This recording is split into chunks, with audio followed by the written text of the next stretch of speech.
Plain Words from America, a letter to a German professor, 1917, *****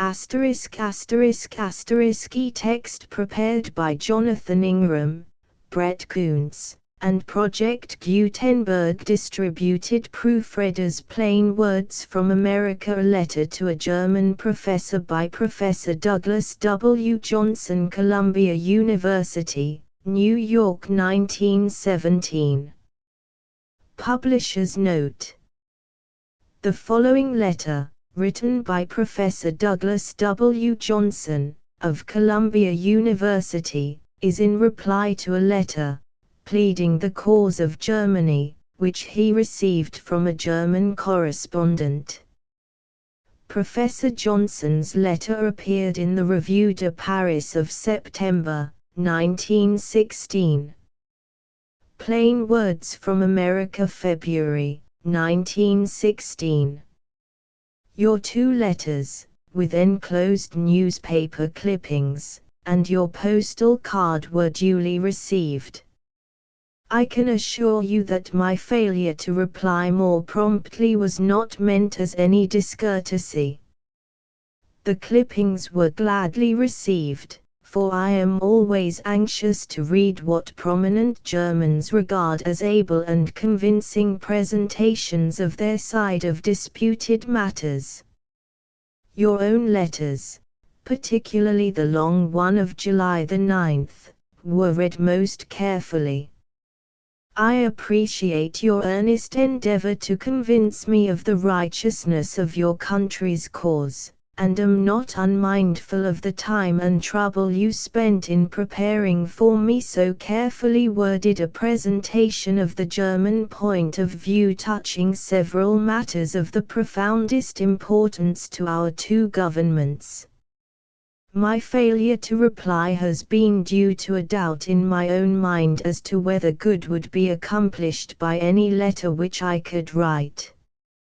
I could not agree with your opinions regarding Germany's responsibility for the war, nor regarding her methods of conducting the war, and it did not seem to me that you would profit by any statement I might make as to the reasons for my own opinions on such vital matters. Your letters clearly showed that you wrote under the influence of an intense emotion, an emotion which I can both understand and respect, but which might well make it impossible for you to accord a dispassionate reception to a reply which controverted your own views. With your country surrounded by powerful foes, with your sons deluging alien soil in an heroic defense of your government's decrees, with the nation you love most dearly standing in moral isolation, condemned by the entire neutral world for barbarous crimes against civilization, you could hardly be expected to write with that scientific accuracy and care which would, in normal times, be your ideal. For this reason I have not resented much in your letters which would otherwise call for earnest protest.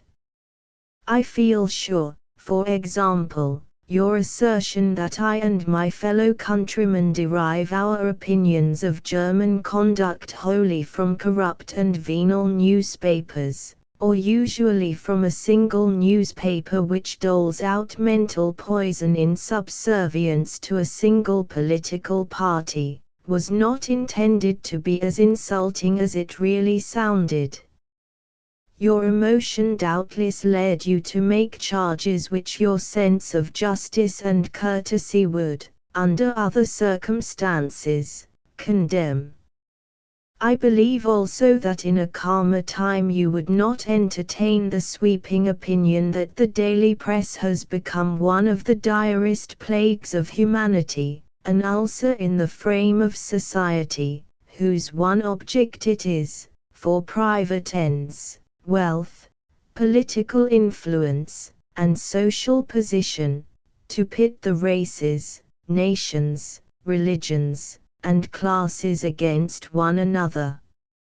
I realize that some of our papers are a disgrace to the high calling of journalism, I believe that some sacrifice honor for gain and that some are subservient to special interests, but the role of American journalists is honored by the presence of many names which command respect at home and abroad because of a long-standing reputation for honesty, fearlessness, and distinguished service in the cause of humanity. To one such name was added at our last commencement the degree representing one of the highest honors which Columbia University has to bestow upon a man of lofty ideals and honorable achievement. The paper edited by this man is among those most extensively read by myself and hundreds of thousands of other Americans who demand to know the truth.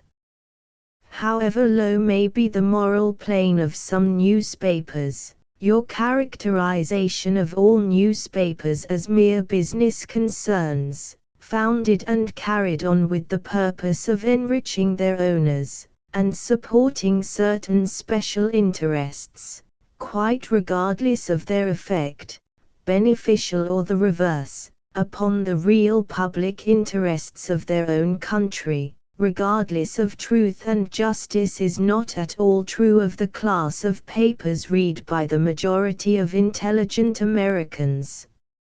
I am not sufficiently familiar with a large number of German newspapers to make assertions as to their standards, but, in spite of the smaller amount of freedom allowed to the press in your country, I can scarcely imagine that conditions are bad enough to justify your sweeping condemnation of all newspapers. If you had stopped to consider the radically different relations existing between the press and the government in Germany and in America, you would scarcely have fallen into the error of asserting that a considerable proportion of our papers, in common with those of other nations, have labored in the employ or at the instigation of the government, with all the implements of mendacity and defamation, to spread hatred and contempt for Germany. Unlike your own, our press is wholly free from government control. Any attempt on the part of our government to dictate the policy of any newspaper would be hotly resented, and would be doomed to certain failure. Americans do not believe in the German doctrine that the press must be so far controlled as is requisite for the welfare of the community and hold that absolute freedom of speech is essential to true liberty. There is no censorship of the American press.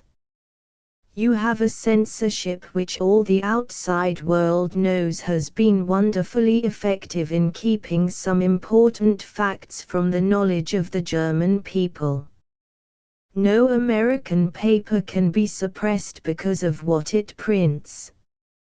You are, of course, well aware that, on more than one occasion, German papers have been suppressed for certain periods because your government did not believe that what they said was for the good of the country. I enclose a message received by wireless under German control which is only one of the many announcements telling of suppression of your papers. It does not alter the situation to say that censorship and suppression are necessary for the good of the fatherland, and that the papers in question deserved to be suppressed. The vital fact remains that your newspapers are not free to publish anything they like. Ours are thus free. Every issue of your papers must be submitted to your police, so that your rulers may control what you write and read. Not a paper in America is submitted to any official whatever. You cannot read anything which your government believes it wise to keep from you. We can read everything, whether the government likes it or not. Americans believe there can be no truly free press, and no real unfettered public opinion, with the possibility of punishment hanging over the press of a country where the police, representing the ruling power, controls the press. There is no true liberty. Whatever else may be said against the American press, it must be admitted that it is free from government control. It is not necessary, therefore, to inquire whether the American government has employed or instigated the public press to attack Germany, since, even if it desired to do so, it would not dare make the attempt. There are many other statements in your letters which can only be explained as the result of writing under stress of intense emotion. You would probably wish to modify many of these were you writing under happier circumstances. It is not my desire, however, to dwell upon this phase of your correspondence. I do not for a moment doubt your sincerity, and believe you were yourself convinced of the truth of all you wrote. My purpose in writing this letter is to accept in good faith your expressed wish for a better understanding between two peoples who have long been on friendly terms with one another, and to contribute toward this end by removing, at least so far as we two are concerned, one serious misunderstanding which now exists. As you are well aware, the American people, with the exception of a certain proportion of German-born population, are practically unanimous in condemning Germany for bringing on the war and for conducting it in a barbarous manner. You, together with hosts of your fellow countrymen, believe this unfavorable opinion is the result of the truth being kept from the American public by improper means. It is, of course, a comforting thought to you that when the whole truth is known we will revise our opinions and realize that Germany acted righteously, and was not guilty of the crimes which have been charged against her. But, as a scientific man, devoted to the search for truth, no matter where it leads you, you would not want to deceive yourself with such a comforting assurance if it were founded on false premises. If, therefore, you really want to know the conditions under which American opinion of Germany's conduct has been formed, I will endeavor to describe them with the same calmness and careful attention to accuracy which I earnestly endeavor to observe in my scientific investigations. In discussing this vitally important matter, I will first endeavor to picture the American opinion of Germany and the Germans before the war, since this was the background upon which later opinions were formed. I will then explain the sources of information which were open to Americans after the war began, and will next describe how this information produced an American opinion unfavorable to Germany, as observed by one who has read widely and watched the trend of his country's thought with keen interest. If this analysis is successful in convincing you that American opinion does not rest on English lies, is not the result of a venal press controlled by British gold, but has a far more substantial foundation, then my letter will not have been written in vain. If you are not convinced, but prefer to retain the comforting belief that if America only knew the truth it would applaud Germany's actions, then I shall, at least, have the satisfaction of knowing that I earnestly endeavored, in good faith, to return the courtesy which you showed me when you wrote so fully, by telling you with equal fullness the truth as I see it. I first, then, let me picture the background of public opinion toward Germany and the Germans as I saw it before the war began. Inasmuch as one's vision may be affected favorably or unfavorably by his personal experiences, it is only fair that I state briefly my own experiences with people of German birth or parentage.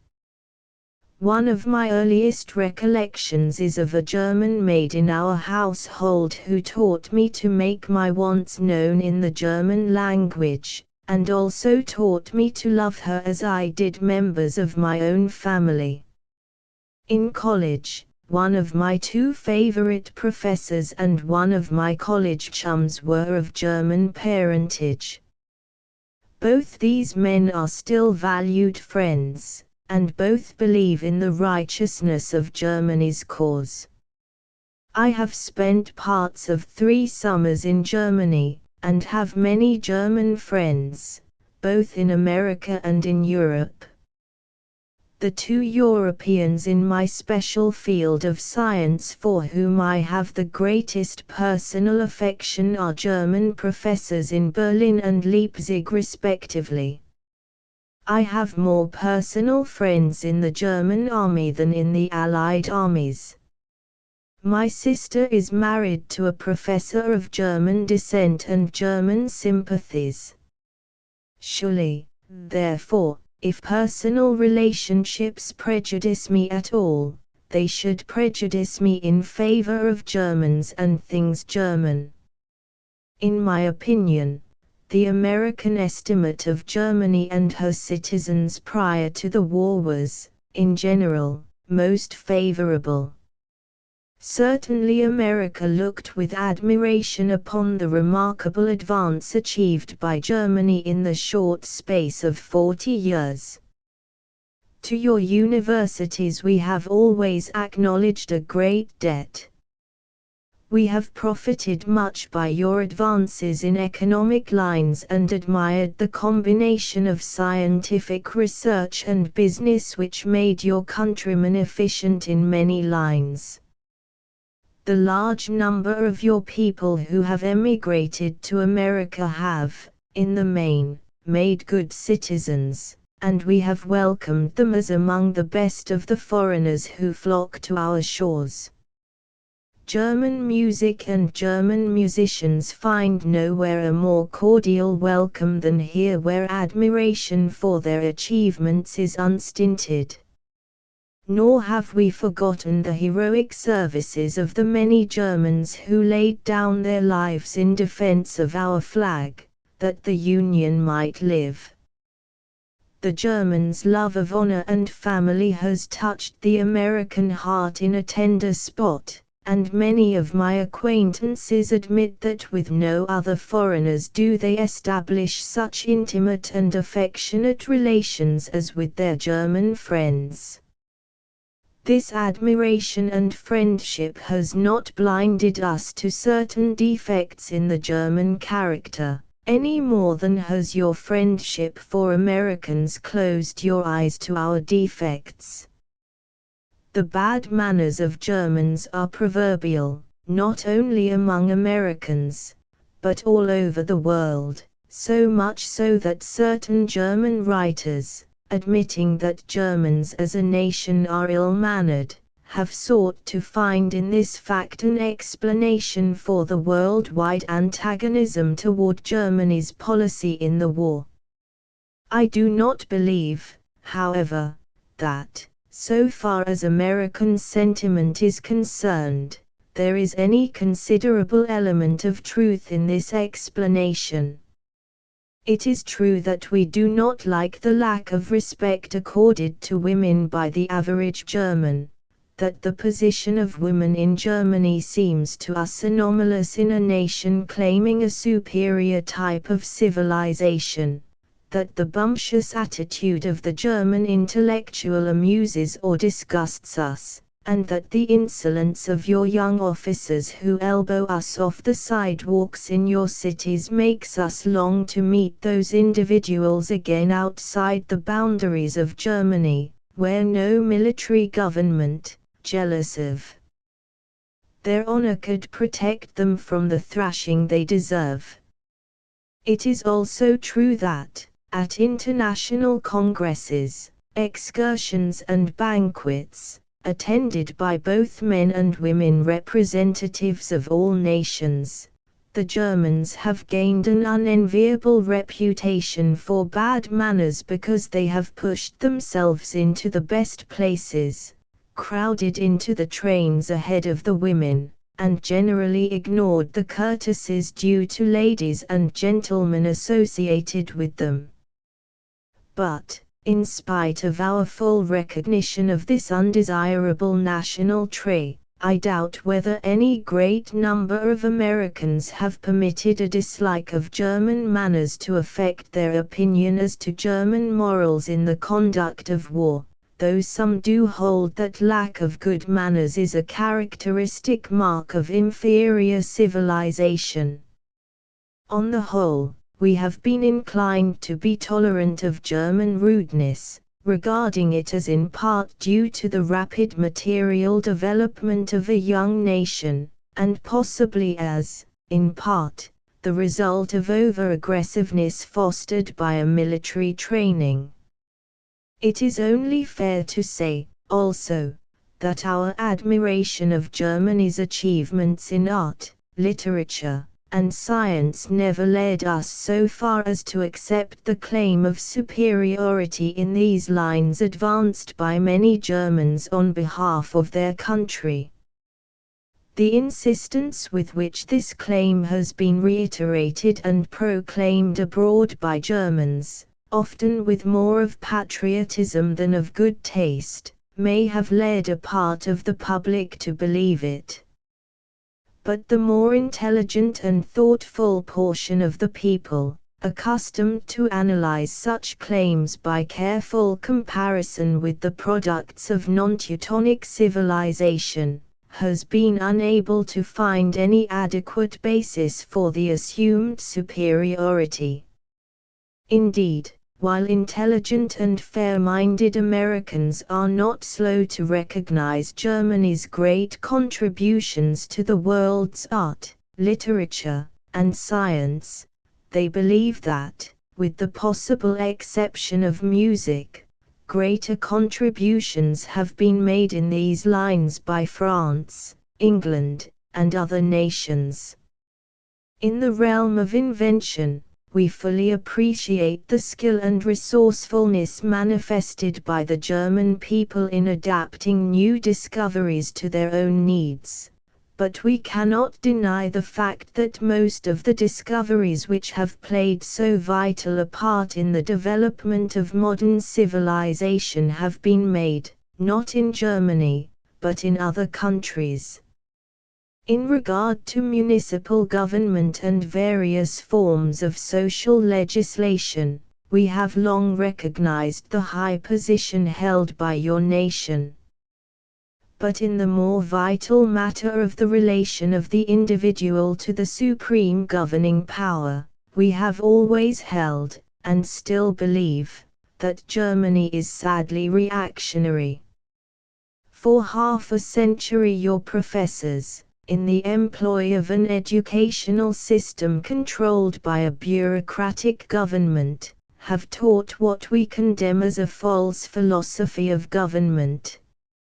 Your histories, your books on philosophy, your whole literature, glorify the state, and you have accepted the dangerous doctrine that the individual exists to serve the state, forgetting that the state is not the mystical, divine thing you picture it, but a government carried on by human beings like yourselves, most of them reasonably upright, but some incompetent and others deliberately bad, just like any other human government.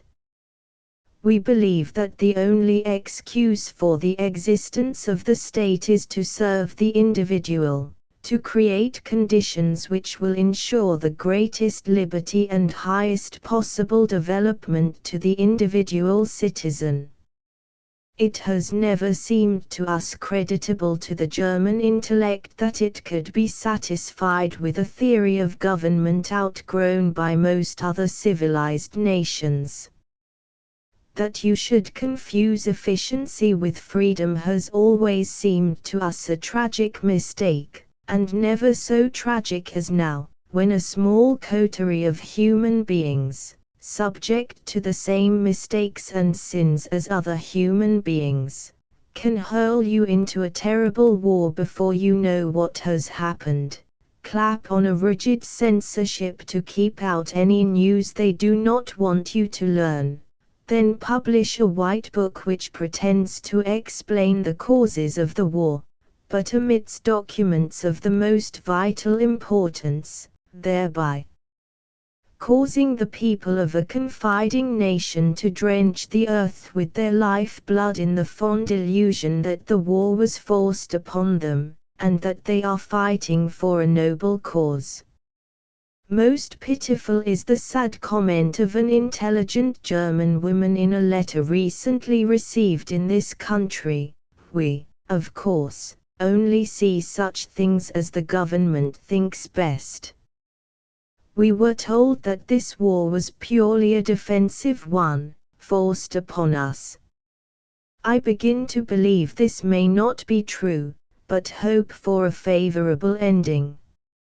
Certainly in what you wrote to me you were thoroughly sincere and honest, yet your letter was full of untrue statements because you were dependent for your information upon a government-controlled press which has misled you for military and political reasons. How can a nation know the truth, think clearly, and act righteously when a few men, called the state, can commit you to the most serious enterprise in your history without your previous knowledge or consent, and can then keep you in ignorance of vitally important documents and activities in order to ensure your full support of their perilous undertaking? Such is the thought which has always led America to denounce as false the old theory of divine right of kings long imposed upon the German people in the more subtle and, therefore, more dangerous form of the divine right of the state. Our conviction that such a government as yours is reactionary and incompatible with true liberty, and that it stunts and warps the intellects of its citizens, has been amply confirmed by extended observation in your country, and more particularly by the unanswerable fact that millions of your best blood, including distinguished men of intelligence and wealth, have forsaken Germany to seek true liberty of intellect and action in America, renouncing allegiance to the fatherland to become citizens here.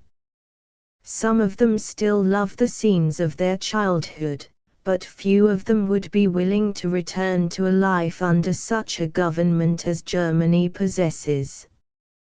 To summarize what I said above, Americans, prior to the war, admired the remarkable advances made by Germany in recent years in economic and commercial lines, held in high regard your universities, and many of your university professors loved your music, and felt most cordial toward the millions of Germans who came to live among us and share the benefits of our free institutions.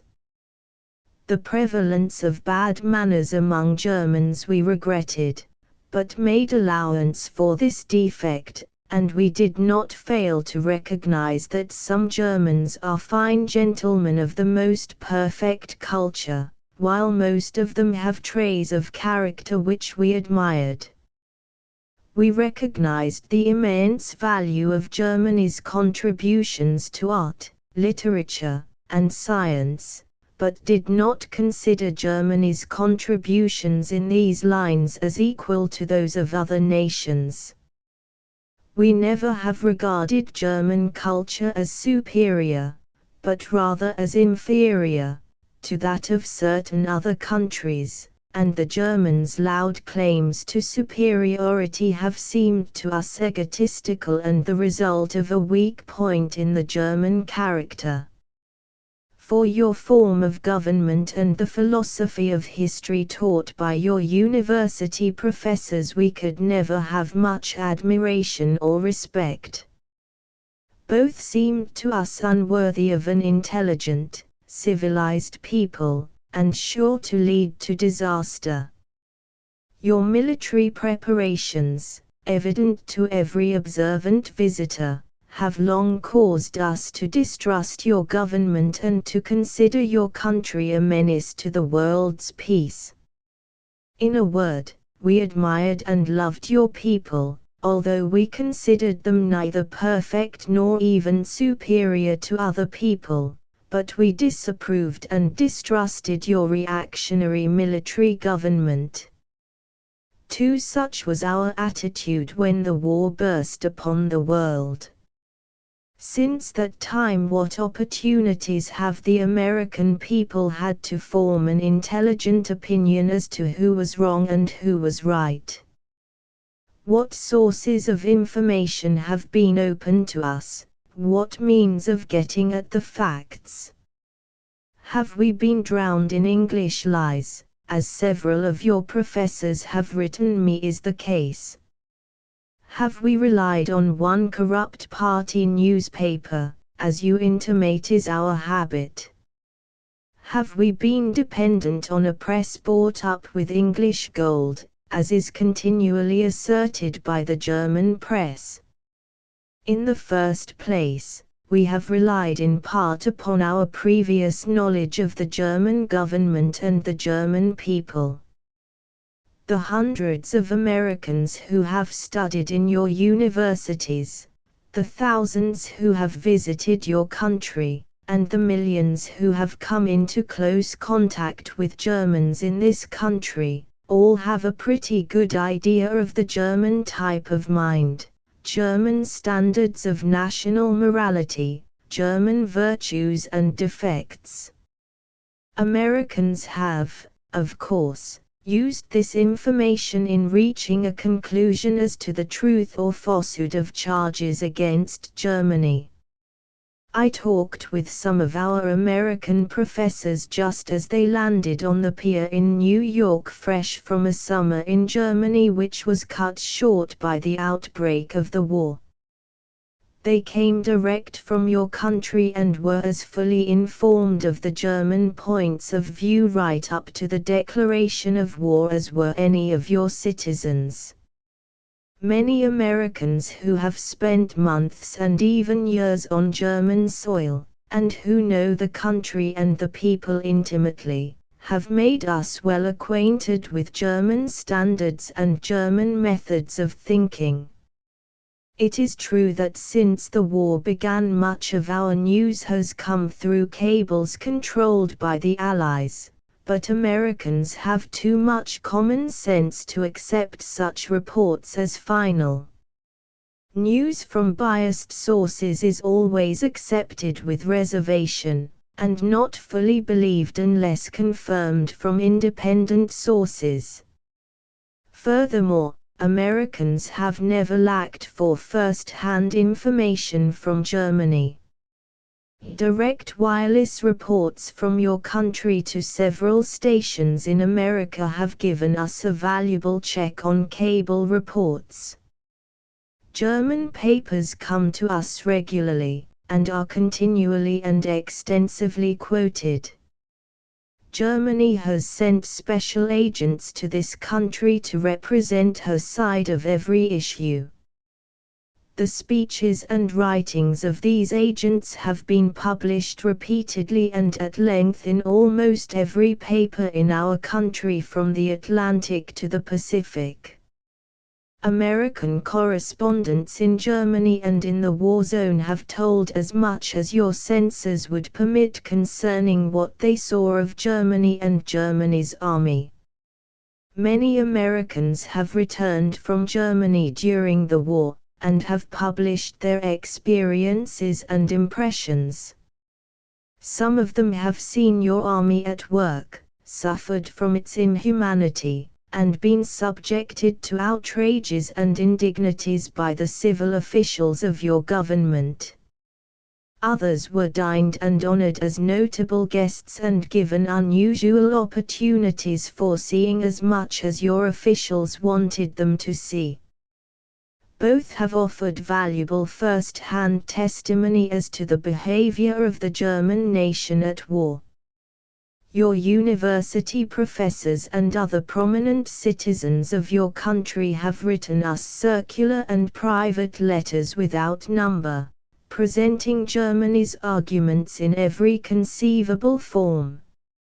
Your ambassador and other officials of your government have been most active in keeping first-hand information before the American public. Thousands of your reservists, unable to cross the sea in safety, remain in this country to talk and write in behalf of their fatherland. In addition to all this, Germany's cause has been most vigorously championed by many Germans and German Americans long resident in America. Münsterberg and others have published numerous articles and books in Germany's favor. Every possible plea to justify Germany's position has been enthusiastically spread abroad by the German-American press, and with that love of fair play which is a widely recognized characteristic of Americans, even those papers which believe Germany responsible for the war and its worst horrors, have printed volumes of material from pro-German authors in order that the whole truth might be known by a full and free discussion of both sides of every question. I have read many pro-German articles in the New York Times, the New York Sun, the Outlook, and other papers and magazines opposed to German policy, articles by Münsterberg, Kuno Frank, von Bernstedt, Denberg, and other staunch defenders of Germany. The columns of our papers are freely open to every authoritative champion of the German cause, no matter what the editorial policy of the papers may be. Never was fuller and freer opportunity for defense accorded to anyone than has been given to the friends of Germany to present in print to the American public every possible justification for Germany's acts.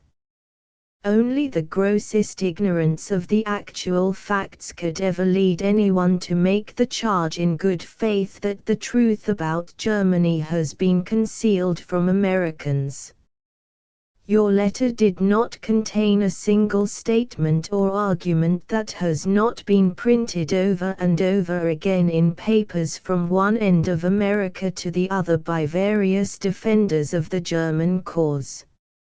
Germany's official documents issued in defense of her position at the beginning of the war, her charges of atrocities against her enemies and her supposed proofs of the falsity of atrocity charges against the Germans, have all been published fully and widely, although you seem not to be aware of this fact.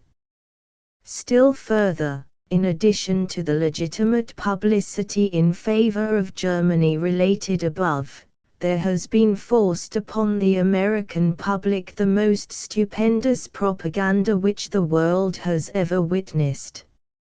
Millions of dollars have been spent by German agents in a colossal endeavor to shape public opinion. America has been literally deluged with leaflets, pamphlets, books, articles, and advertisements, subsidized by these propagandists. Money has been lavishly spent in every form of appeal which might be expected to turn American sentiment against the Allies and in favor of the Teutons. Contributions have been widely solicited to finance this propaganda, and one of my colleagues in Columbia is among those bearing German names who, in published letters, have refused to support this moneyed campaign, engineered by German agents. Strikes have been organized in our factories, newspapers have been subsidized, Labour orators have been employed to incite trouble, all with gold supplied from Teutonic sources. Ambassador Dumba was forced to leave this country because of the capture of secret letters revealing plots to organize strikes in our munitions factories, to buy up orators to incite workmen to discontent, and to pay newspapers for advancing the German propaganda. For all of this the Austrian government was to supply the necessary funds. German spies now in our prisons have admitted that they were sent here by high German officials and provided with ample supplies of money to engage in secret plots against our neutrality with the object of stopping munition shipments. German officials in this country have admitted handling millions of dollars in illegal operations carried on in defiance of our laws and in insolent disregard of international diplomatic courtesy. Our courts have convicted and sentenced to 18 months penal servitude 3 high German officials of the Hamburg American Steamship Line for a conspiracy to help German warships in defiance of our laws. These officials admitted spending nearly $2 million of German gold in this illegal work. Our detectives estimate that German authorities have spent $27 million in America alone to influence us against the Allies, to stir up trouble against us in labor circles, and to foment a revolution in Mexico to our embarrassment. Our government asked that the German military and naval attaches be removed from this country because of their insolent violations of our neutrality, by activities in connection with which they handled immense sums of German gold for the propaganda to influence us against England and in favor of Germany. For every pamphlet, paper, or article sent to me by English, French, Russian, and Italian organizations I get several dozen from German organizations. I get but a few circulars a month from Allied countries. Not a week passes that I do not receive many from German sources. America has been flooded with German propagandist literature, very little ever comes from other countries. Full-page advertisements, paid by German agents, have appeared repeatedly in American papers, urging the merits of Germany's case. I have never seen one on behalf of the Allies. All over New York City, before I left for my summer vacation, were giant posters on the billboards, put there by a pro-German society, urging the people to ask President Wilson to stop the exportation of arms to Germany's enemies. I have never seen one poster of any kind put up by friends of the Allies.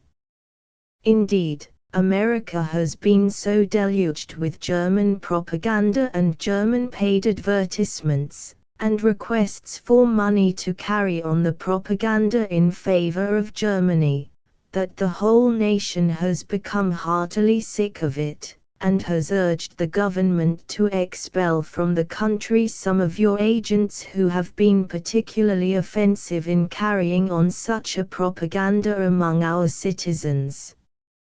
German gold, not English gold, has been lavishly used to influence American opinion. Our government has had to employ a special detective force to discover and destroy the many plots in which German and Austrian gold has been lavishly used to influence opinion and action in America, and from other neutral countries comes abundant evidence that the same stupendous propaganda, to turn opinion and action in favor of Germany, has been carried on everywhere, with an audacity and utter disregard of cost which has astonished the world. In the face of such facts as these, the German outcry against English gold has seemed wholly insincere, and little less than ridiculous.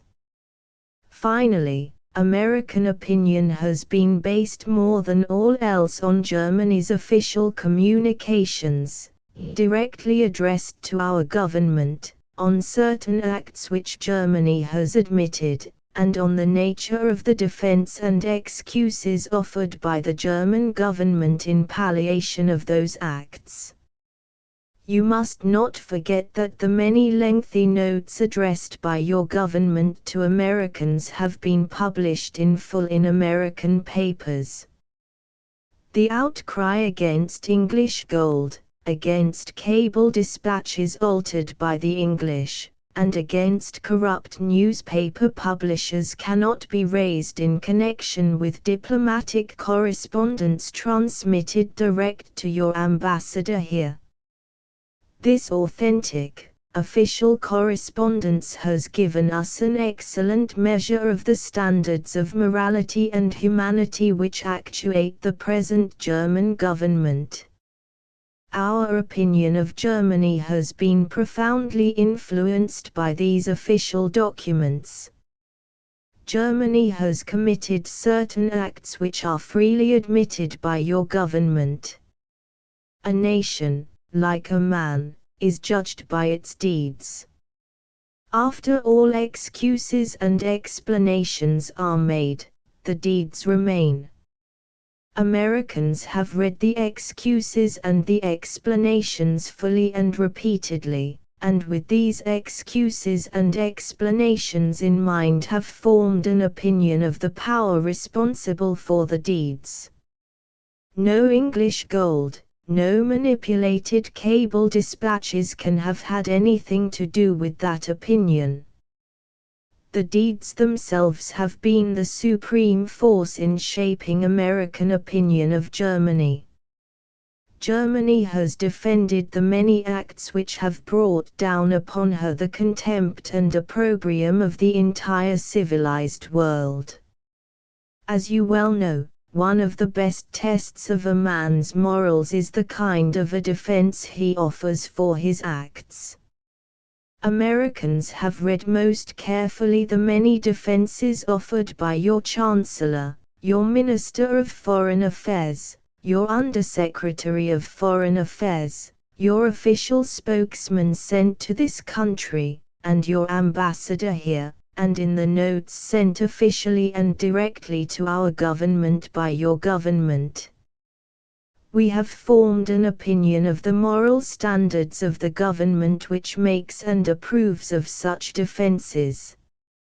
I believe you must, in sincerity and frankness, admit that the American public has had many sources of information open to it informing its opinions about Germany.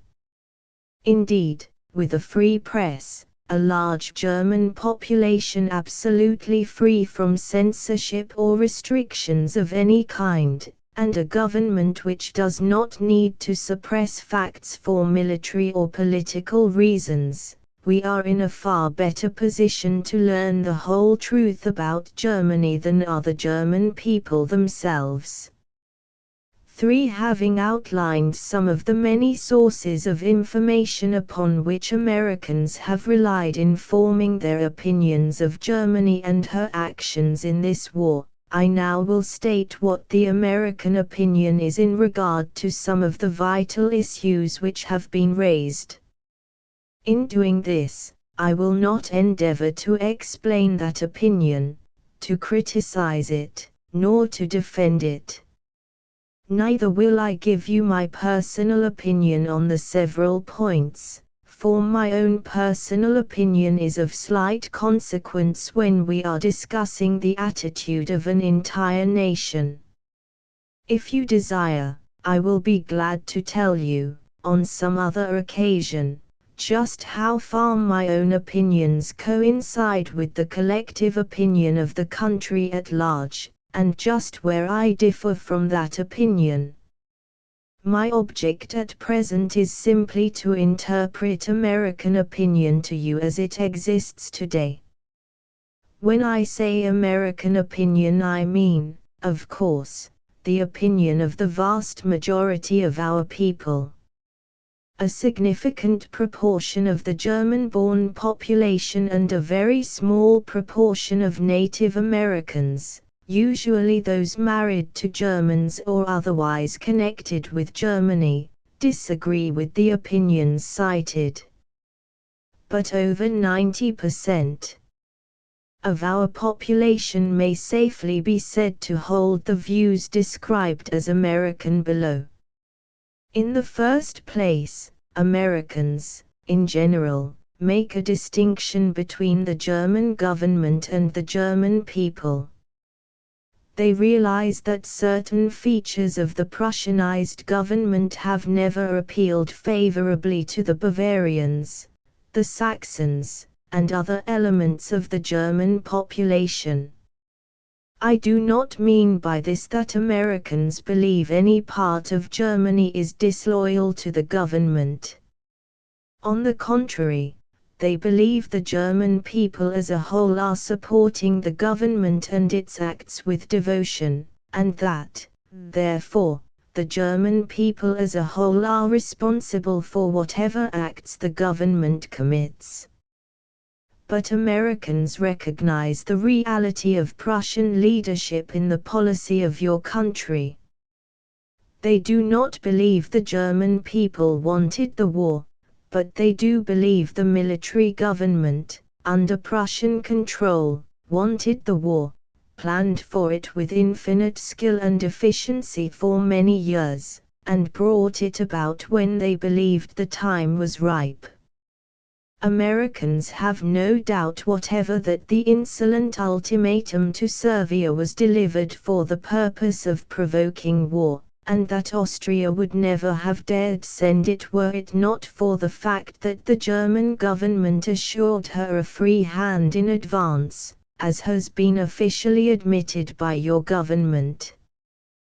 The fact that Austria refused to make public the full evidence on which she based her accusations against the Serbian government, added to the fact that she made these accusations after a secret investigation in which the defendant had no representation, has shocked not only America but the entire world, and has convinced the world, as a whole, that Austria and Germany were more guilty of wrongdoing than was Serbia. Americans have studied carefully the official documents issued by the different governments concerning the origin of the war, and have had the advantage of seeing all the papers which each has published. The official papers issued by England, Germany, France, Austria, and the other governments have been printed in full in pamphlet form, and have been eagerly studied by the whole nation. Edition after edition has been exhausted by a people eagerly seeking to learn the truth. In Germany there has been no such eagerness to learn the truth by careful, critical study of the official sources of information, and leading Germans have regretfully admitted that too many of the German people were content to accept their government's statements as the truth, without attempting to use their own intelligence in the matter. In the opinion of Americans, the official documents, and especially the admissions made by your government in its attempted defense, prove that the German government forced the war in order to satisfy the ambitions of the military party which has long been in control. When you have a chance to read certain documents which your government does not let you read now, you can form an impartial judgment as to whether or not Americans and the other neutral peoples have been unjust in deciding that Germany is responsible for the war. Until that time you will, of course, feel that the judgment of the world does your country a terrible wrong. The government which caused the war is not going to let its people read things which would shake their confidence, and cause them to weaken in their support of the war. If Germany really exercised a moderating influence at Vienna, and strove to avert the war, the state papers exchanged between Berlin and Vienna would clearly prove this, if published. Germany has every reason to publish those papers and prove her sincerity, if she tried to prevent the war. On the other hand, both Germany and Austria have every reason to keep those papers secret if they were jointly planning the war. They have kept the papers secret. Not one word of the vital correspondence between the two Teutonic capitals has ever been made public. Even your own people are entirely ignorant as to what exchanges really took place in the critical days preceding the declarations of war. You only know, and the world only knows, that Germany made the vague general assertion that she was exercising a moderating influence at Vienna. You can hardly expect the world to believe such a vague generality when the documents which would prove its truth or falsity are carefully suppressed. Why are they suppressed? Americans, in common with the rest of the world, are convinced that your government does not dare publish them because it would prove the guilt of Germany more conclusively than do the admissions contained in papers already made public. It is the practically universal opinion, not only in America, but in other neutral countries as well, that the repeated excuses and shifty evasions by which Berlin rejected every plan for mediation, arbitration, or any other program which would tend toward a peaceful solution of the crisis, combined with Berlin's acknowledgement that a free hand was assured to Austria, and the further fact that all correspondence between Berlin and Vienna is carefully suppressed, are amply sufficient to convince any fair-minded, unprejudiced man that the Berlin government is primarily responsible for the war. The fact that Germany has for years published a voluminous war literature, has taught her people to think and live in terms of war, and was fully prepared with enormous reserves of materials when war came, whereas the Allied countries were notoriously unprepared and in no condition to ward off the first blows of a surprise attack, to say nothing of fighting an offensive campaign, is generally considered enough to create a strong presumption that Germany and not the Allies wanted war.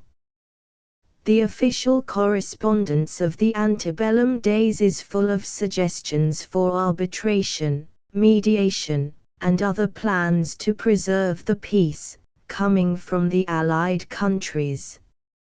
Americans have searched in vain for a single plan for a peaceful solution coming from Germany.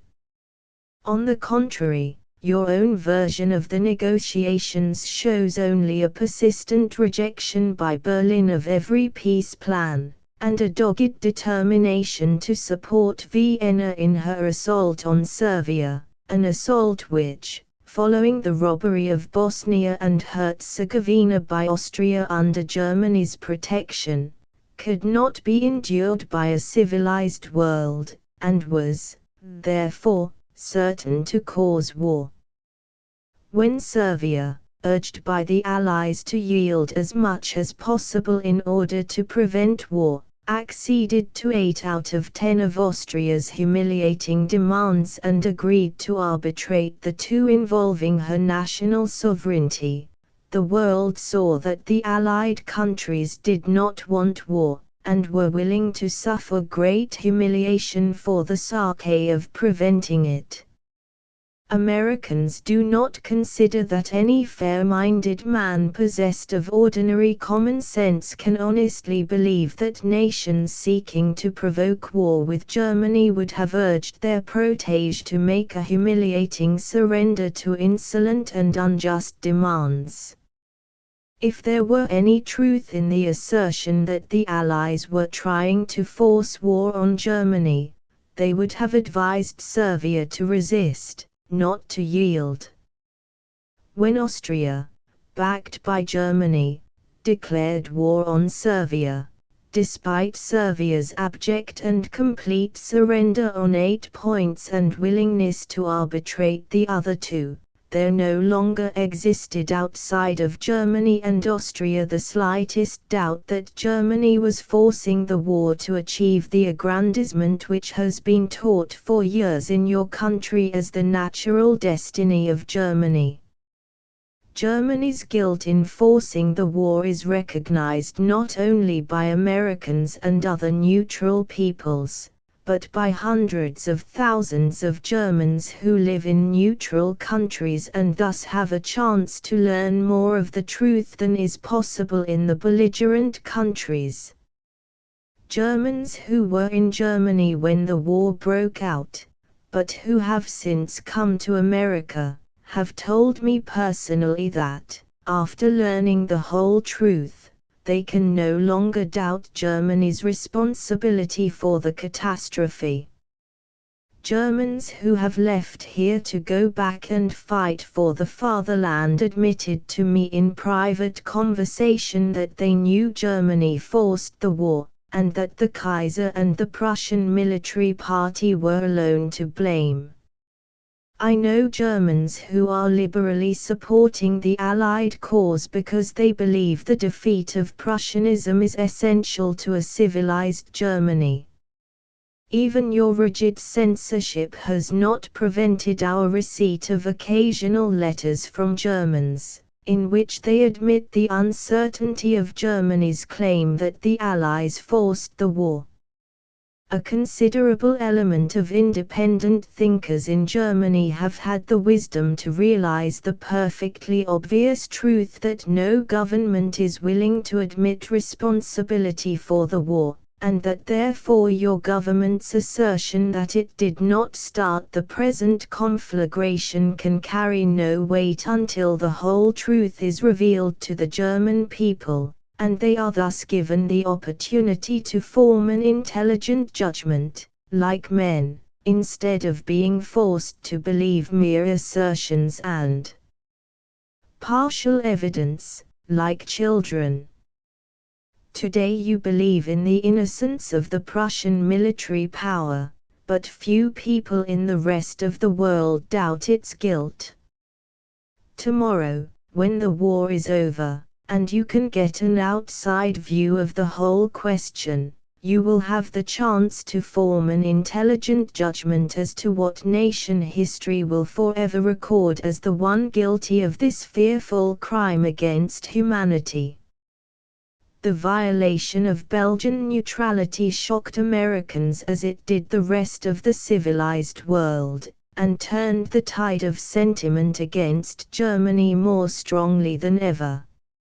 Americans are practically unanimous in regarding the belated excuses of your government, to the effect that Belgian neutrality was already violated by the Allies, as mere clumsy subterfuges, trumped up to stem the terrible tide of universal condemnation heaped upon Germany for this crime against an innocent people.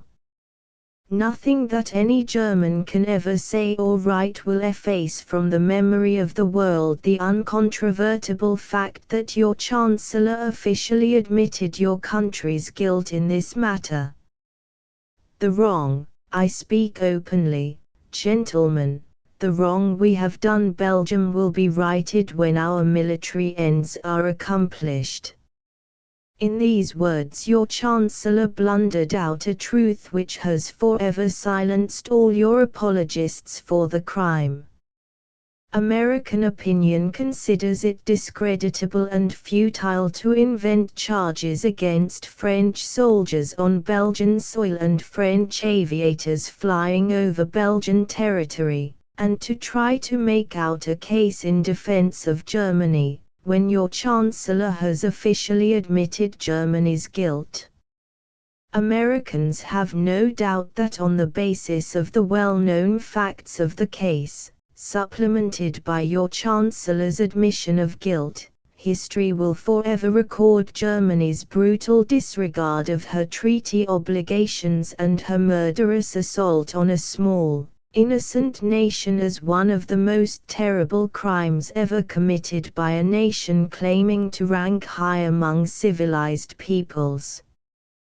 The plea that military necessity justified the destruction of an innocent people, that the invasion of Belgium was necessary as a measure of self-defense, Americans consider as striking proof of the essential barbarity of the German government.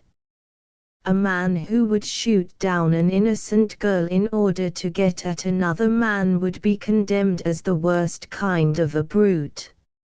A government which slaughters an innocent and peaceful people in order to get at an enemy government is universally regarded by Americans as the worst type of a barbarous government. No truly civilized government could be so brutally selfish as to protect itself by inflicting the horrors of fearful war upon a helpless and unoffending people. You dismiss the question of atrocities by asking if Americans can believe that such Germans as I know would commit such awful deeds. The reply to this is that, while Americans realize that there are many Germans who would rather die than do a cruel act, Germany possesses a military government which has convinced Americans and the rest of the world that, under the plea of military necessity, it will commit the most barbarous crimes. History demonstrates that a military government stifles the finer instincts of the people which support it. Many Germans struggled to overthrow the military clique in Germany, and some of them are among the most gentle-hearted, kindly souls it has ever been my good fortune to meet. Others have exalted the military and the idea of war, and while boarding in the home of a German army officer I witnessed heartless and cruel acts which I do not believe could have occurred in any other civilized country among people of the same education and intelligence. Unfortunately, Americans see no opportunity to doubt the barbarous behavior of the German army. And in the debate over the Zaben affair some of your best citizens rebelled against military brutality, but the punishment meted out to the military offenders was nullified by your military government. In the present war that same government has admitted and justified unspeakable atrocities under the plea of military necessities. Americans do not believe every lie wafted on the wings of gossip, but when your book of instructions to army officers expressly breaks down every safeguard for civilized warfare by justifying exceptions to the rules governing such warfare, Americans cannot fail to conclude that your government is more barbarous than that of any other country claiming to be civilized. For other countries do not now recognize the right of armies to make such exceptions. Your government, in trying to defend itself against the storm of world criticism, has admitted and justified the slaughter of innocent hostages as a military necessity. No other civilized country does this. And Americans consider the German government both brutal and barbarous for permitting this utterly inhuman practice. American soldiers in Vera Cruz were killed by franc-tireurs, but our government would hang any American officer who permitted the murder of innocent hostages on that account. Your government justifies and excuses such measures. Therefore Americans have been forced to conclude that your government is less civilized than other governments of America, England, and France, which forbid such conduct. Your government executed a woman of noble character, and defends its act as perfectly legal and a military necessity. Americans are quite willing to admit that Miss Cavell may have been guilty of the charges brought against her.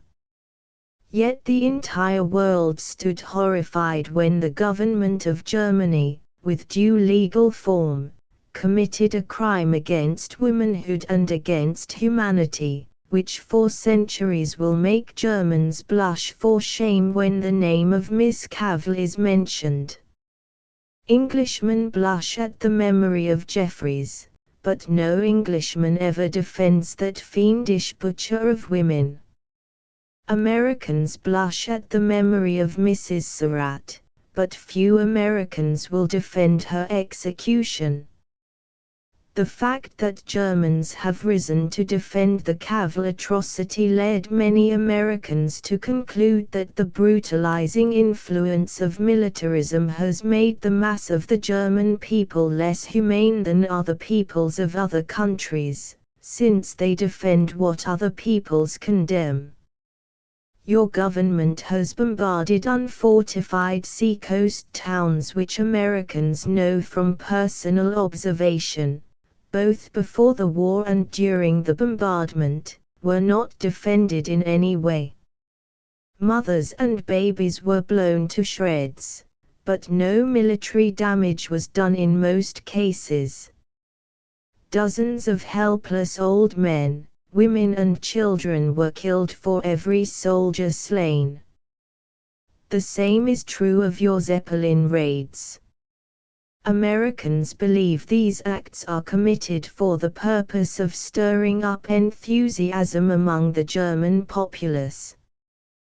They believe such acts are in defiance of the rules of civilized warfare, that they are utterly inhuman and barbarous, and that a nation which approves and applauds such senseless slaughter is less civilized than other modern nations. The British government has steadfastly refused to accede to the clamor of a few of its citizens who urge a policy of wholesale reprisals against German open towns. Americans honor this respect for the rules of civilized warfare and regret that even occasionally France has yielded to the provocation for reprisal raids against such a place as Freiburg. The fact that Germany began the slaughter of babies and women in defiance of the rules of war, and has kept it up in frequent raids by warships, zeppelins, and aeroplanes, whereas the Allies have very seldom attacked open towns, and then only as occasional reprisals following peculiarly barbarous German attacks, has won for Germany the condemnation, and for the Allies the commendation of the civilized world. The Lusitania atrocity removed from the minds of the American people the last possible doubt as to the essential barbarity of the German government.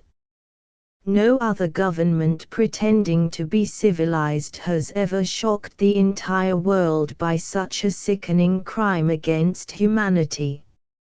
It is utterly inconceivable that the American nation could descend so low in the scale of humanity as to order the deliberate destruction of an English ship bearing hundreds of innocent German women and children across the seas. But if such a thing were conceivable, you could not find in the American Navy an officer who would obey the inhuman order. Nor do Americans believe that the English or French governments could ever disgrace their country's honor by such a barbarous act. I am shocked and surprised that a man of your position and intelligence can find it in his heart to defend an act which has forever stained the fair name and honor of your country. I read with amazement your assertions that the Lusitania was armed, that she carried ammunition in defiance of American laws, and that our official inspection of her was careless. Your own government has itself abandoned the false charge that the Lusitania carried guns, and no longer makes such a ridiculous claim, while the German reservist who pretended to have seen the gun has admitted that he lied and is now serving a term in prison for perjury. You are not familiar with American shipping laws which expressly permit the carrying of certain types of ammunition on passenger vessels, and you are, of course, quite ignorant as to what inspection of the vessel was made in New York, for you were in Germany at the time.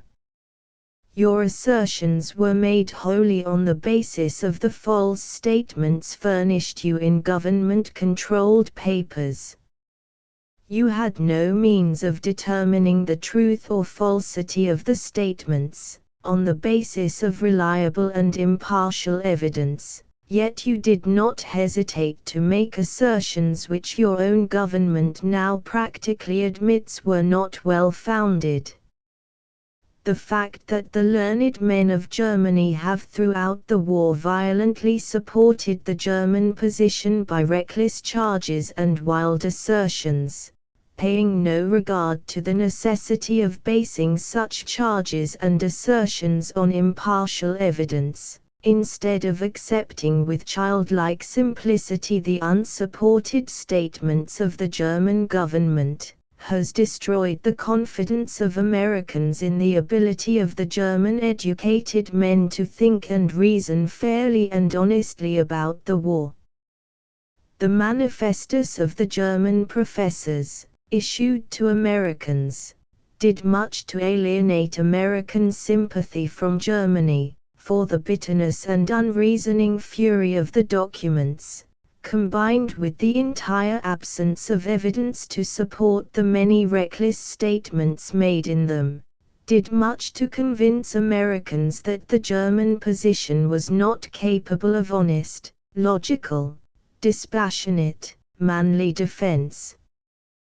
There has never at any time been any such outbreak of fury and bitterness among the English or French people.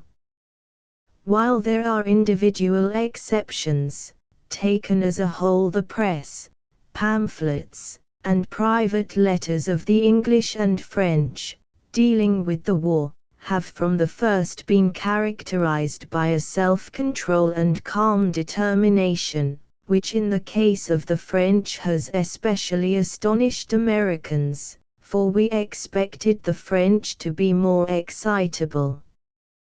Taken as a whole, the Teutonic literature has from the first been characterized by an uncontrollable bitterness and violent denunciation of the enemy and of neutrals, which has also surprised Americans, for we expected you to be more logical and self-contained than the French, instead of less so.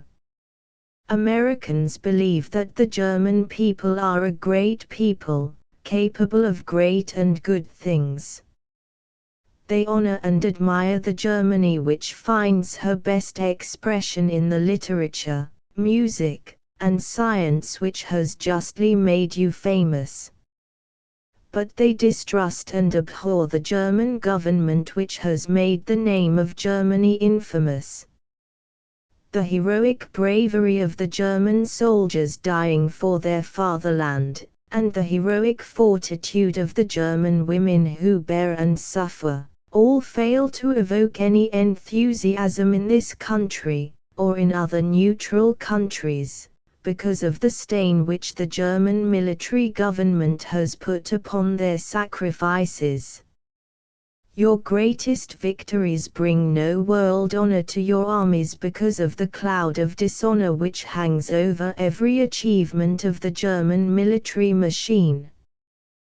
There is no enthusiasm, and very little praise, for the captors of Warsaw and Vilna, for Americans remember that it was German soldiers who murdered innocent hostages from military necessity, who destroyed much of Louvain from military necessity, who violated every rule of civilized warfare and humanity in Belgium from military necessity, who executed a noble English nurse from military necessity, who wrecked priceless monuments of civilization in France from military necessity, who have dropped bombs from the sky in the darkness upon sleeping women and children in unfortified places, and slaughtered hundreds of innocent non-combatants from military necessity, who sent babes at the breast and their innocent mothers shrieking and strangling to a watery grave in mid-ocean from military necessity, and who have defended every barbarous act,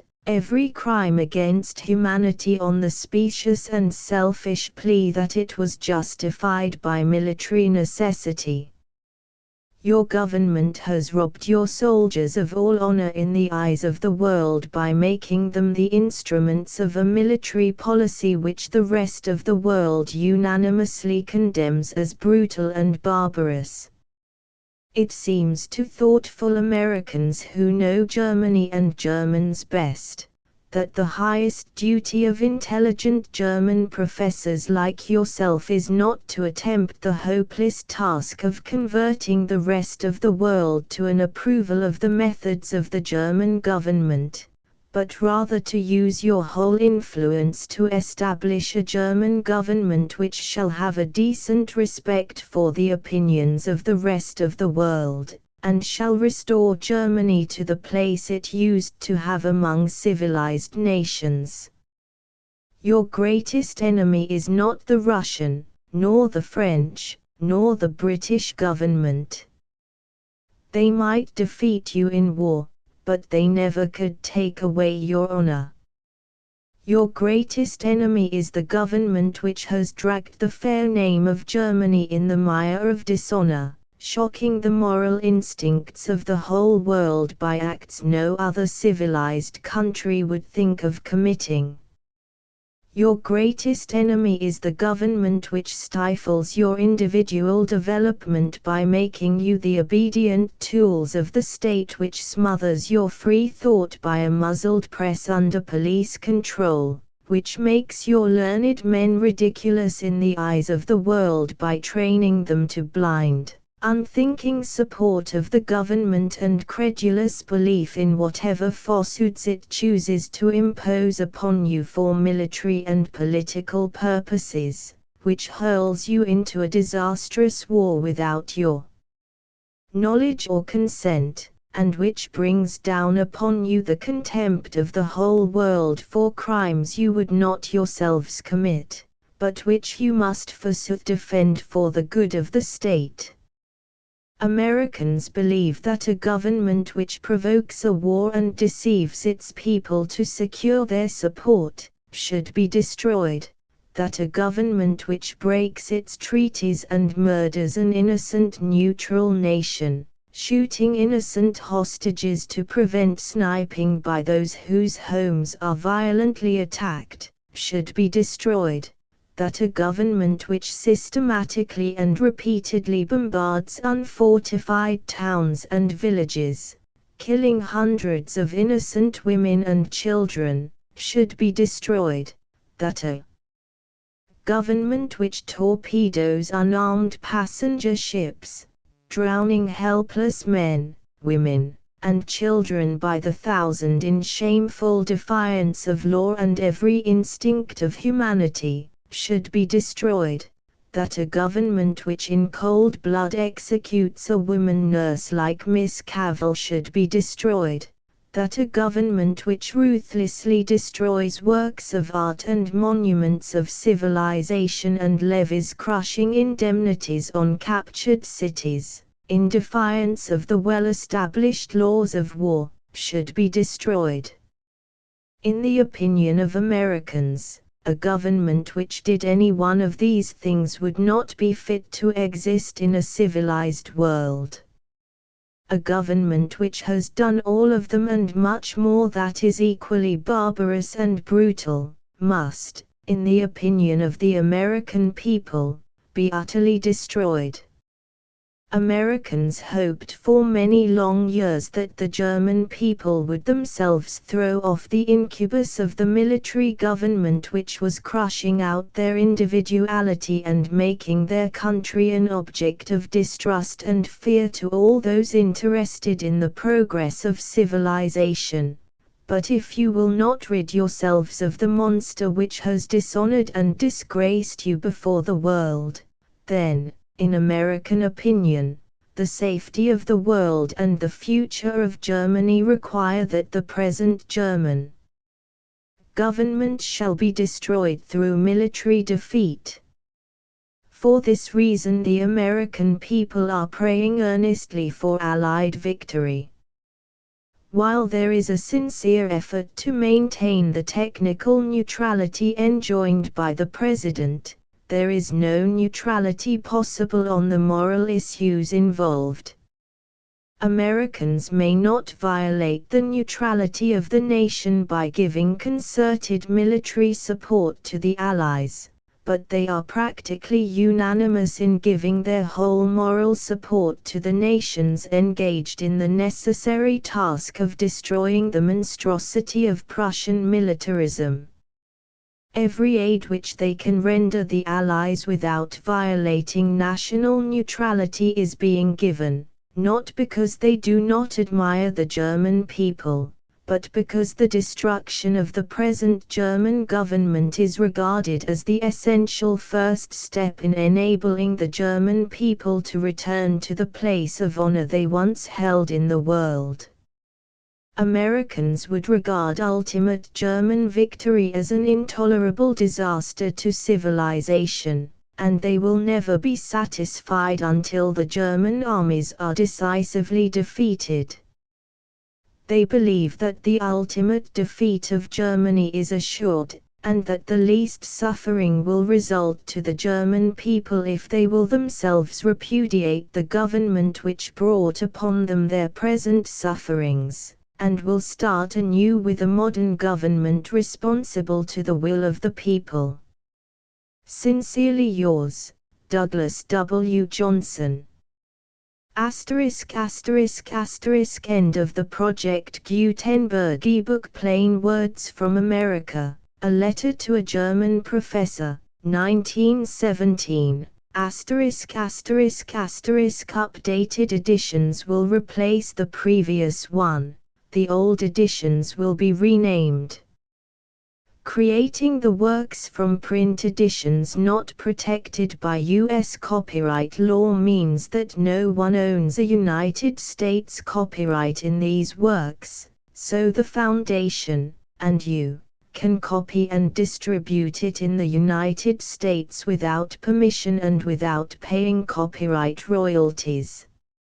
Special rules, set forth in the general terms of use part of this license, apply to copying and distributing Project Gutenberg trademark symbol electronic works to protect the Project Gutenberg trademark symbol concept and trademark.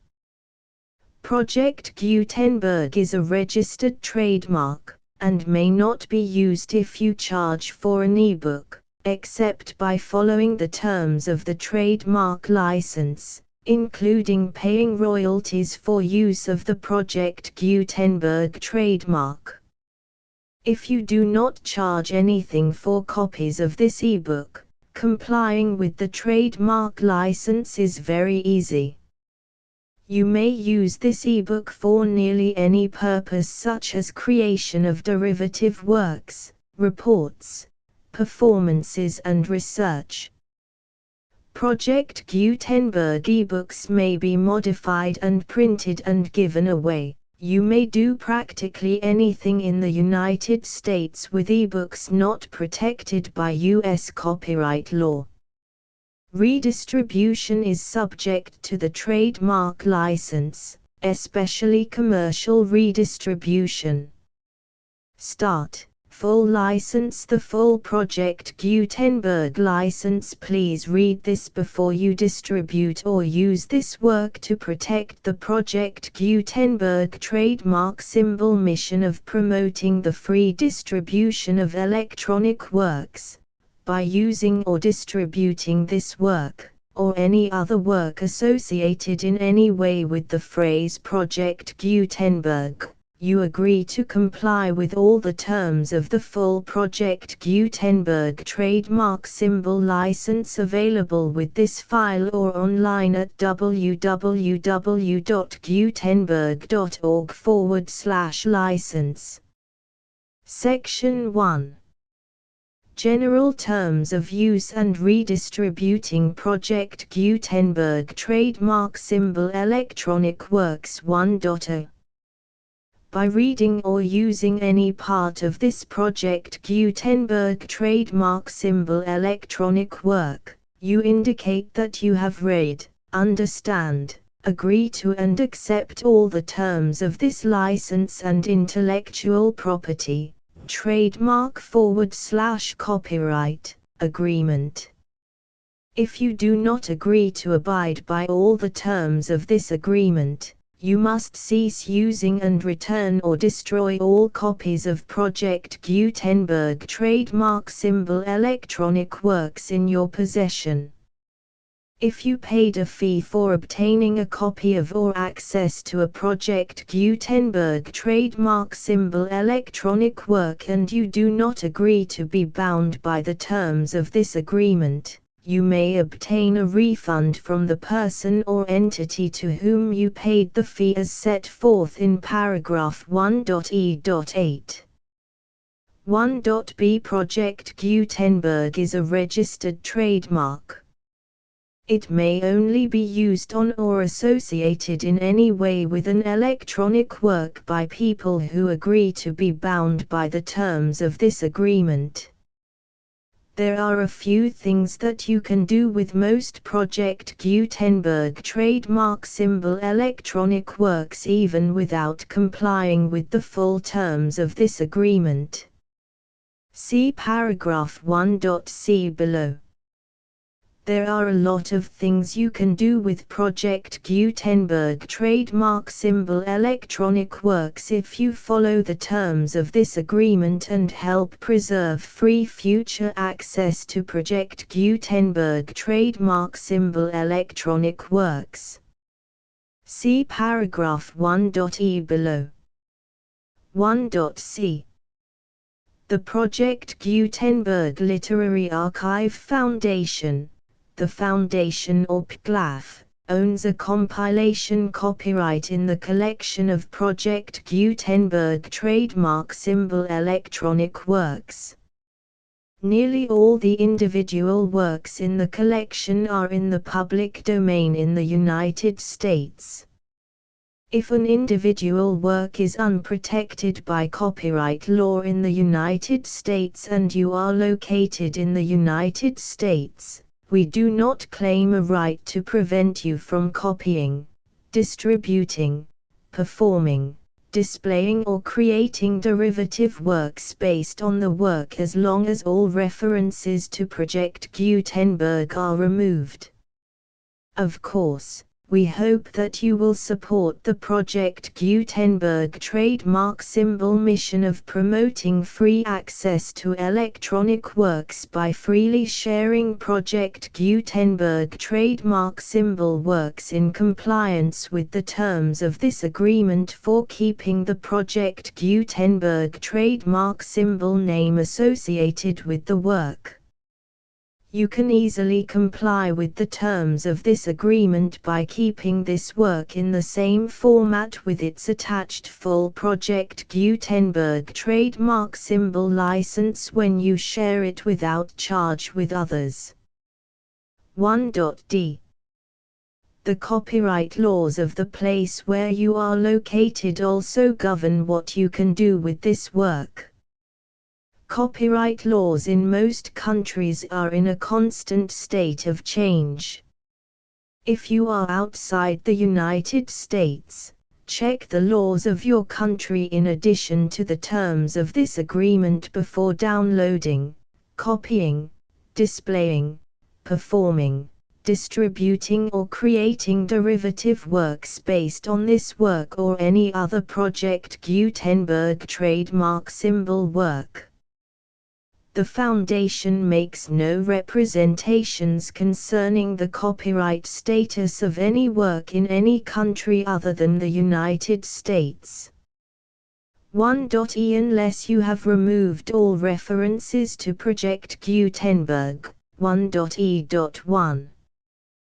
The following sentence, with active links to, or other immediate access to, the full Project Gutenberg trademark symbol license must appear prominently whenever any copy of a Project Gutenberg trademark symbol work, any work on which the phrase Project Gutenberg appears, or with which the phrase Project Gutenberg is associated, is accessed, displayed, performed, viewed, copied or distributed.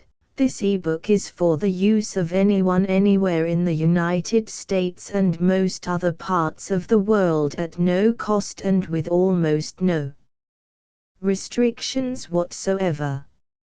You may copy it, give it away or reuse it under the terms of the Project Gutenberg license included with this ebook or online at www.gutenberg.org. If you are not located in the United States, you will have to check the laws of the country where you are located before using this ebook.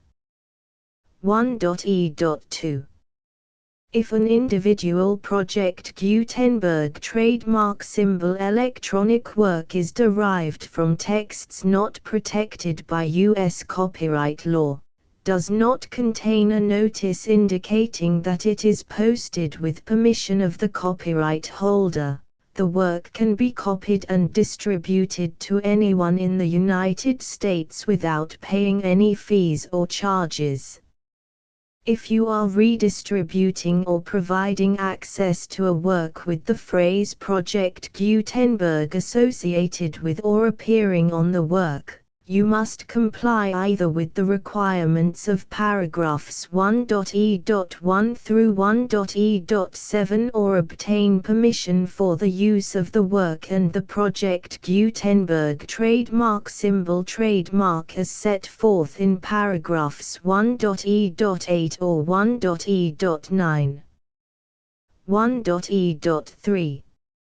If an individual Project Gutenberg trademark symbol electronic work is posted with the permission of the copyright holder, your use and distribution must comply with both paragraphs 1.e.1 through 1.e.7 and any additional terms imposed by the copyright holder.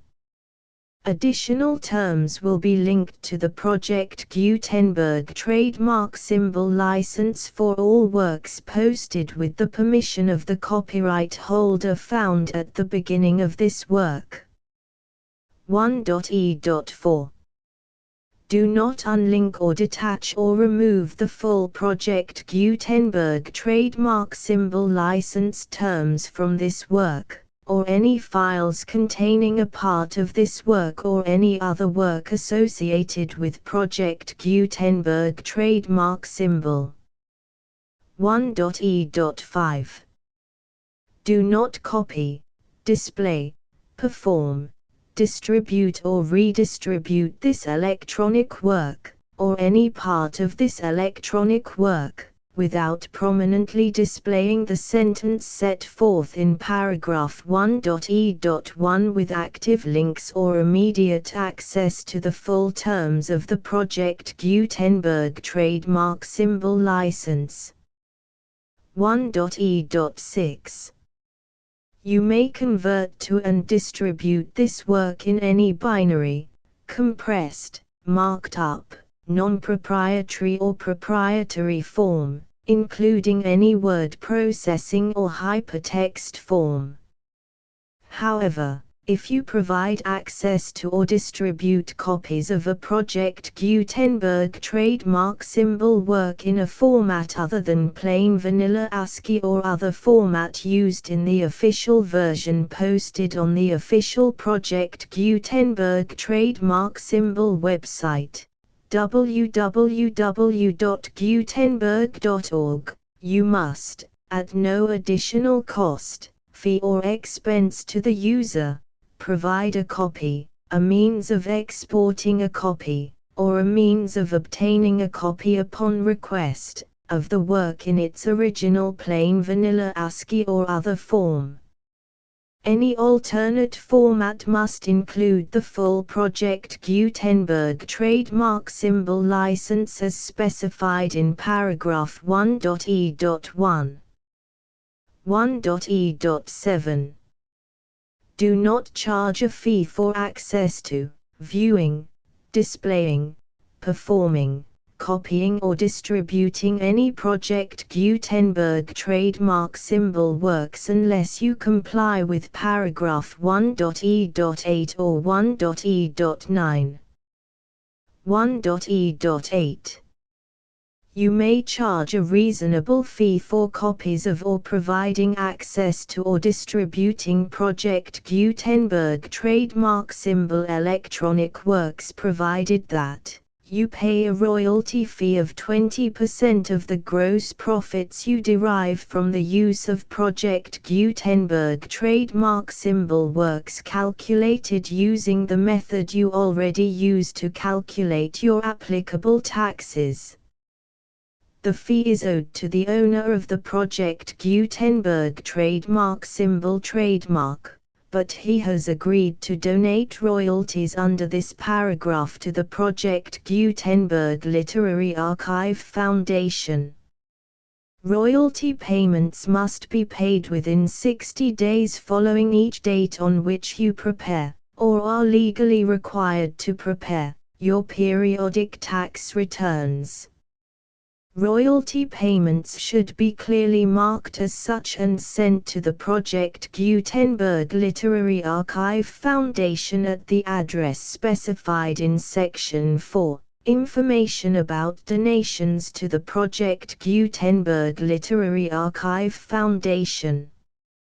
You provide a full refund of any money paid by a user who notifies you in writing, or by email, within 30 days of receipt that he does not agree to the terms of the full Project Gutenberg trademark symbol license. You must require such a user to return or destroy all copies of the works possessed in a physical medium and discontinue all use of and all access to other copies of Project Gutenberg trademark symbol works. You provide, in accordance with paragraph 1.f.3, a full refund of any money paid for a work or a replacement copy, if a defect in the electronic work is discovered and reported to you within 90 days of receipt of the work. You comply with all other terms of this agreement for free distribution of Project Gutenberg trademark symbol works. 1.e.9. If you wish to charge a fee or distribute a Project Gutenberg trademark symbol electronic work or group of works on different terms than are set forth in this agreement, you must obtain permission in writing from the Project Gutenberg Literary Archive Foundation, the manager of the Project Gutenberg trademark symbol trademark. Contact the Foundation as set forth in Section 3 below. 1.f1.f.1. Project Gutenberg volunteers and employees expend considerable effort to identify, do copyright research on, transcribe and proofread works not protected by U.S. copyright law in creating the Project Gutenberg trademark symbol collection. Despite these efforts, Project Gutenberg trademark symbol electronic works, and the medium on which they may be stored, may contain defects such as, but not limited to, incomplete, inaccurate or corrupt data, transcription errors, a copyright or other intellectual property infringement, a defective or damaged disk or other medium, a computer virus, or computer codes that damage or cannot be read by your equipment. 1.f.2 Limited warranty. Disclaimer of damages, except for the right of replacement or refund described in paragraph 1.f.3. The Project Gutenberg Literary Archive Foundation, the owner of the Project Gutenberg trademark symbol trademark, and any other party distributing a Project Gutenberg trademark symbol electronic work under this agreement, disclaim all liability to you for damages, costs and expenses, including legal fees. You agree that you have no remedies for negligence, strict liability, breach of warranty or breach of contract except those provided in paragraph 1.f.3. You agree that the Foundation, the trademark owner, and any distributor under this agreement will not be liable to you for actual, direct, indirect, consequential, punitive or incidental damages even if you give notice of the possibility of such damage. 1.f.3 Limited right of replacement or refund. If you discover a defect in this electronic work within 90 days of receiving it, you can receive a refund of the money, if any, you paid for it by sending a written explanation to the person you received the work from. If you received the work on a physical medium, you must return the medium with your written explanation. The person or entity that provided you with the defective work may elect to provide a replacement copy in lieu of a refund. If you received the work electronically, the person or entity providing it to you may choose to give you a second opportunity to receive the work electronically in lieu of a refund. If the second copy is also defective, you may demand a refund in writing without further opportunities to fix the problem.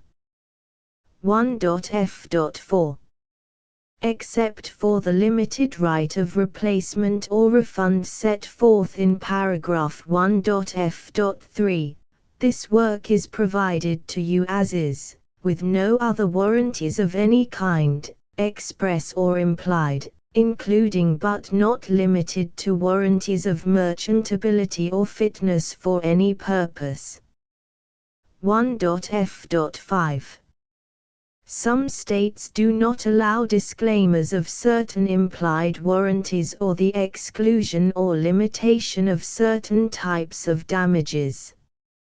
If any disclaimer or limitation set forth in this agreement violates the law of the state applicable to this agreement, the agreement shall be interpreted to make the maximum disclaimer or limitation permitted by the applicable state law.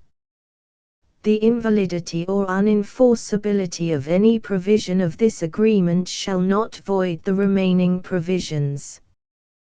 1.f.6 Indemnity. You agree to indemnify and hold the Foundation, the trademark owner, any agent or employee of the Foundation, anyone providing copies of Project Gutenberg trademark symbol electronic works in accordance with this agreement, and any volunteers associated with the production, promotion and distribution of Project Gutenberg trademark symbol electronic works, harmless from all liability, costs and expenses, including legal fees, that arise directly or indirectly from any of the following which you do or cause to occur.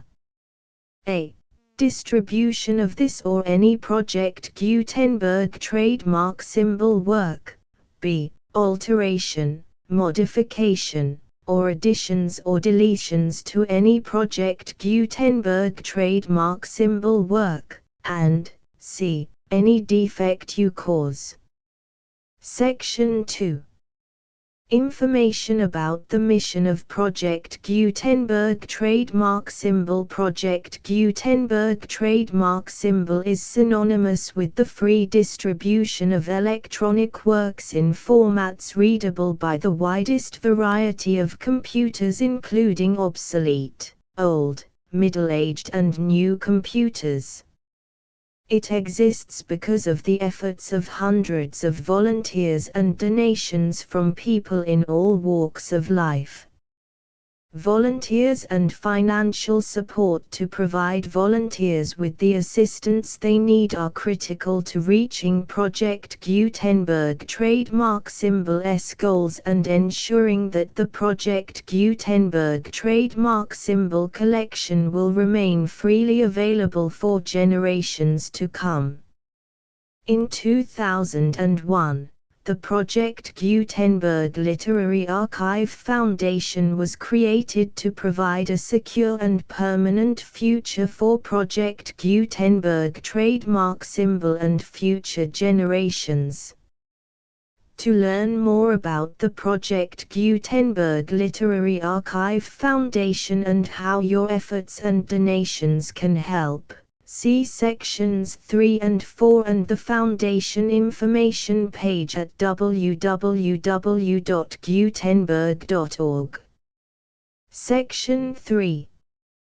Information about the Project Gutenberg Literary Archive Foundation. The Project Gutenberg Literary Archive Foundation is a non-profit 501(c)(3) educational corporation organized under the laws of the state of Mississippi and granted tax-exempt status by the Internal Revenue Service.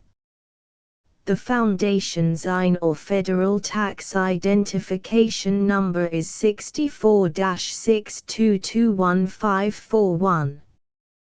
Contributions to the Project Gutenberg Literary Archive Foundation are tax-deductible to the full extent permitted by U.S. federal laws and your state's laws. The Foundation's business office is located at 809 North 1500 West, Salt Lake City, UT 84116, 801-596-1887. Email contact links and up-to-date contact information can be found at the Foundation's website and official page at www.gutenberg.org/contact section 4. Information about donations to the Project Gutenberg Literary Archive Foundation. Project Gutenberg trademark symbol depends upon and cannot survive without widespread public support and donations to carry out its mission of increasing the number of public domain and licensed works that can be freely distributed in machine-readable form accessible by the widest array of equipment, including outdated equipment. Many small donations, $1 to $5,000, are particularly important to maintaining tax-exempt status with the IRS. The Foundation is committed to complying with the laws regulating charities and charitable donations in all 50 states of the United States. Compliance requirements are not uniform and it takes a considerable effort, much paperwork and many fees to meet and keep up with these requirements. We do not solicit donations in locations where we have not received written confirmation of compliance. To send donations or determine the status of compliance for any particular state, visit www.gutenberg.org/donate. While we cannot and do not solicit contributions from states where we have not met the solicitation requirements, we know of no prohibition against accepting unsolicited donations from donors in such states who approach us with offers to donate. International donations are gratefully accepted, but we cannot make any statements concerning tax treatment of donations received from outside the United States. U.S. laws alone swamp our small staff. Please check the Project Gutenberg web pages for current donation methods and addresses. Donations are accepted in a number of other ways, including checks, online payments and credit card donations. To donate, please visit www.gutenberg.org/donate. Section 5. General information about Project Gutenberg Trademark Symbol Electronic Works. Professor Michael S. Hart was the originator of the Project Gutenberg trademark symbol concept of a library of electronic works that could be freely shared with anyone. For 40 years, he produced and distributed Project Gutenberg trademark symbol ebooks with only a loose network of volunteer support. Project Gutenberg trademark symbol ebooks are often created from several printed editions, all of which are confirmed as not protected by copyright in the US unless a copyright notice is included. Thus, we do not necessarily keep ebooks in compliance with any particular paper edition. Most people start at our website, which has the main PG search facility, www.gutenberg.org. This website includes information about Project Gutenberg trademark symbol, including how to make donations to the Project Gutenberg Literary Archive Foundation, how to help produce our new ebooks, and how to subscribe to our email newsletter to hear about new ebooks. Plain Words from America Publishers Note. Plain Words from America I2. 3. The full Project Gutenberg license,